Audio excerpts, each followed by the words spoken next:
خبر شامل کریں اور آپ کو بتائیں کہ عالمی عدالت انصاف نے اسرائیل کے غزہ میں فلسطینیوں کے خلاف جنگی جرائم سے متعلق درخواست پر فیصلہ سناتے ہوئے کیس معطل کرنے کی اسرائیلی درخواست مسترد کر دی۔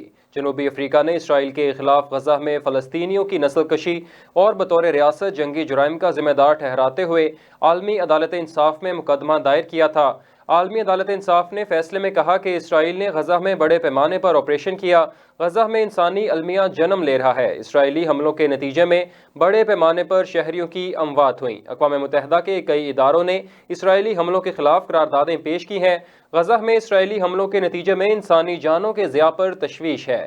حماس کے جواب میں اسرائیلی حملوں میں بہت جانی اور انفراسٹرکچر کا نقصان ہوا ہے۔ فیصلے میں کہا گیا کہ عدالت غزہ میں انسانی المیہ کی حد سے آگاہ ہے اور عدالت کو جینوسائیڈ کنونشن کے تحت کیس سننے کا اختیار ہے۔ جنوبی افریقہ کے غزہ میں فلسطینیوں کی نسل کشی سے متعلق عائد کردہ الزامات میں سے کچھ درست ہیں۔ اسرائیل کے خلاف نسل کشی کا مقدمہ خارج نہیں کریں گے۔ اسرائیل کے خلاف نسل کشی کیس سے متعلق کافی ثبوت موجود ہیں۔